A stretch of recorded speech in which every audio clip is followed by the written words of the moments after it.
It began with the moment that no one saw coming, a sharp exchange that cut through the usual noise of politics and struck a deep emotional chord with millions watching across the country. On live television, during what was meant to be a routine discussion, former White House Press Secretary Jen Psaki leaned forward, eyes steady, and delivered a line that would set social media on fire.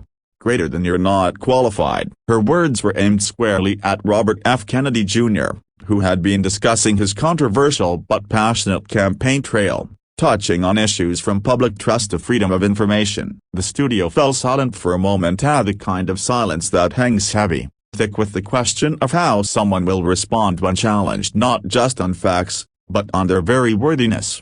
Kennedy paused. Viewers could almost see the weight of generations behind his eyes, the Kennedy legacy, the expectations, the criticisms, the shadows of giants like his father and uncle. For years, he had been dismissed, mocked, or labeled as an outsider. And now, right there, he was being told he wasn't qualified. Then came the comeback. Calm, centered, powerful. "Greater than maybe I'm not qualified by Washington standards," he said softly, "but I'm qualified by life, by fighting for people who don't have a voice, by getting back up every time I've been knocked down, and by never forgetting who I serve." If that's not qualification, then maybe we need to redefine what that word means. The studio audience broke into applause. The internet, within minutes, exploded. That 12-second clip spread like wildfire. Shared, remixed, captioned, and quoted. "Qualified by life" became a rallying cry,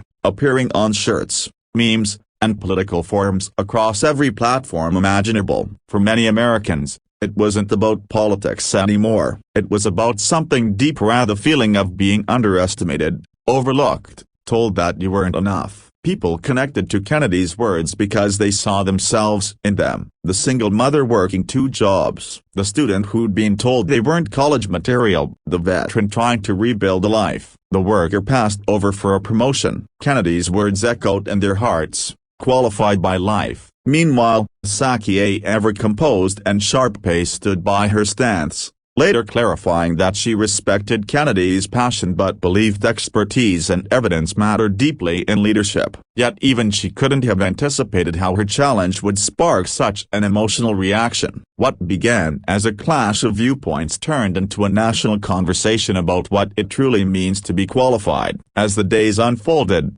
talk shows, podcasts, and op-eds dissected the moment. Some praised Kennedy's authenticity, others accused him of emotional manipulation. But for the millions who watched the clip not once, but over and over, there was something undeniably human about it. It wasn't just political theater, it was vulnerability, conviction, and courage colliding live before their eyes. Behind the scenes, Kennedy's team reported a surge in grassroots donations and volunteer sign-ups. Supporters shared stories of personal reinvention, of being told no and fighting back anyway. "You're not qualified" became not an insult, but a mirror, forcing people to ask themselves, what does qualify us to make a difference? Weeks later, at a small-town rally, Kennedy addressed that viral moment once again. His voice cracked slightly as he looked over the crowd, people holding handmade signs that read "Qualified by life." "Greater than every one of you has been told at some point that you're not enough,"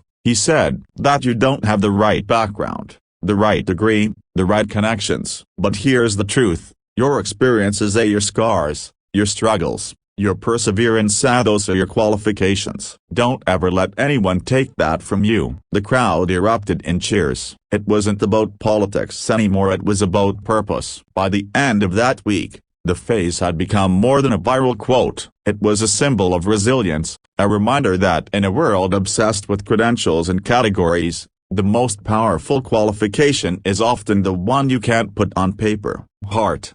Jen Psaki's sharp remark may have started the fire, but it was Kennedy's response that kept it burning, not because it was rehearsed or strategic, but because it was raw, real, and rooted in something every human being understands: the desire to be seen, heard, and valued for who we are.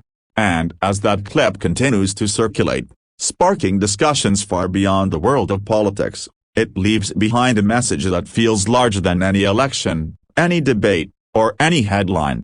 You don't need permission to be enough, you already are.